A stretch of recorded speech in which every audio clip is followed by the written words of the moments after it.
सारे टैक्सेस की तरह बहुत सारे जीएसटी में भी कुछ ना कुछ एग्जम्पशन होते हैं जहाँ उसे टैक्स लायबिलिटी से एग्जेम्प्ट किया जाता है। सच एग्जम्पशंस जो है वो स्पेसिफाइड गुड्स एंड सर्विसेज पे हैं जो कि गवर्नमेंट ने कुछ सर्टेन कंडीशंस पे लगाए गए। हैंस जब आप डिटरमाइन करते हो टैक्स लायबिलिटी जीएसटी के अंदर, आपको उस गुड्स एंड सर्विसेज को देखना पड़ता है जो जीएसटी में चार्जेबल हैं और उस गुड्स एंड सर्विसेज को देखना पड़ता है जो जीएसटी से एग्जेम्प्ट है। The people not knowing the meaning of exempt means जिस पे टैक्स नहीं लगता हो।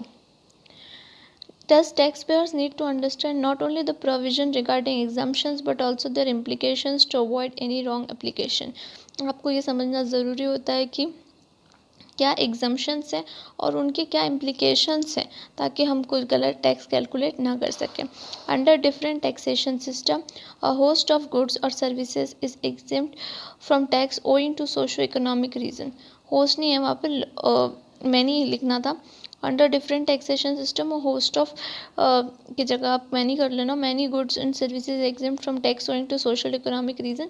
फॉर इंस्टेंस जैसे कि टैक्स सर्विस टैक्स रिजिम में पहले फॉर एन इंस्टेंस क्या अगर पहले जब सर्विस टैक्स लगता था तो सर्विस टैक्स में क्या होता था, जो क्लिनिकल सर्विसेज है, क्लिनिकल सर्विसेज का मतलब क्या हुआ कि जो भी डॉक्टर्स वगैरह जो सर्विसेज प्रोवाइड करते हैं वो जो भी क्लिनिकल सर्विसेज थी, और जो एजुकेशनल सर्विसेज है उन्हें सर्विस टैक्स से एग्जिम्प्ट किया जाता है। Similarly sale of life saving drugs मतलब जो जान बचाने के काम आने वाली जो दवाइयाँ हैं उन्हें, और बुक्स जो कि डिफरेंट स्टेट्स गवर्नमेंट के अंदर जो है रीडिंग के लिए यूज़ की जाती है उसको टैक्स से एग्जम्प्ट किया गया था।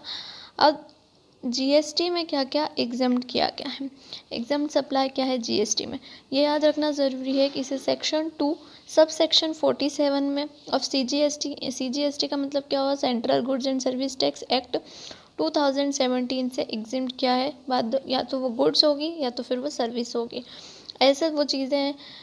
सबसे पहला है एग्जम्प्ट यानी जिस पर रेट ऑफ टैक्स नील हो, जिस पर नहीं वो एग्जम्प्ट है जिस पर कोई टैक्स ही नहीं हो। Secondly Holi exempt under section 11, section 11 के अंदर जिनको होली एग्जम्प्ट किया गया है, Holi exempt from tax under section 6 of IGST act. जो आईजीएसटी एक्ट है उसके अंदर जो सेक्शन नंबर 6 है, आईजीएसटी मतलब intrastate goods and service tax जो लग रहा है, जो आप सप्लाई कर रहे हो इंटर स्टेट्स। फिर इंक्लूडिंग नॉन टैक्सेबल सप्लाई से प्रोडक्ट जिन पर टैक्स नहीं लग रहा हो। अब मतलब हम कंक्लूड करके कह सकते हैं कि जीएसटी उन सामानों पे नहीं लगता जिस पे रेट ऑफ टैक्स नहीं है, या फिर जो होली एग्जम्प्ट है टैक्स से, या non taxable supplies. I hope till now here is clear. Will also discuss one more topic कि क्या क्या जीएसटी में एग्जम्प्टेड है। फर्स्ट पॉइंट इज हम लोग फूड कैटेगरी में अगर हम बात करें तो वेज फूड्स में अगर आप देखोगे तो हनी, जो मिल्क फूड्स हैं, ट्री प्लांट्स हैं, वेजिटेबल्स हैं, फ्रूट्स हैं, ड्राई फ्रूट्स हैं, tea coffee spices grains oil seeds plant के पार्ट्स हैं। नॉन वेज में अगर आप मीट फिश फिलेट और एग है, लाइव एनिमल्स हो सकते हैं।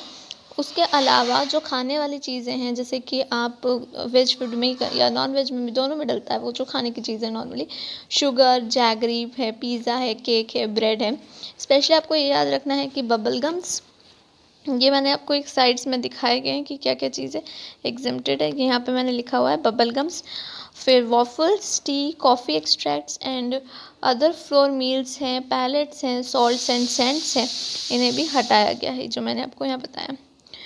फिर दूसरे अपार्ट फ्रॉम खाने की चीज़ों को छोड़ के हैं फॉसिल फ्यूल्स जैसे कोल पेट्रोलियम गैसेज हैं, नॉन मेटल्स हैं। फिर ड्रग्स एंड जैसे गैसेज जैसे आपकी नाइट्रोजन गैस हो गई, नॉन मेटल्स हो गए आपके ड्रग्स और फार्मास्यूटिकल्स हैं जो कि बहुत ज़रूरी होते हैं लाइफ्स के लिए। फिर फर्टिलाइज़र्स हैं जो आप खेतों में डालते हो, और उसके बाद कुछ इसेंशियल ऑयल्स और कुछ ब्यूटी प्रोडक्ट्स भी एग्जाम किए हैं।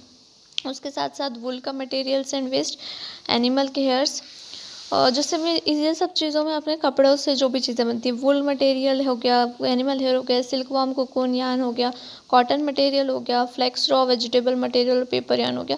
इसके साथ ही जो उनसे बनने वाली चीज़ में है ब्लैंकेट, बेडशीट्स, आर्टिफिशियल फ्लावर्स जो हम घरों की सजावट में लगा देते हैं कभी कभी, और विग्स या फिर फॉल्स बियर्ड्स जो नकली दाढ़ी मूछ वगैरह आती है, और इंडस्ट्रियल मशीनरीज, इन्हें एग्जाम्प्ट किया गया है। हम जो नेक्स्ट टॉपिक है time of supply of goods उसे हम नेक्स्ट वीडियो में कवर करेंगे। Thank you for watching till now. I hope I have clear all things. Thank you.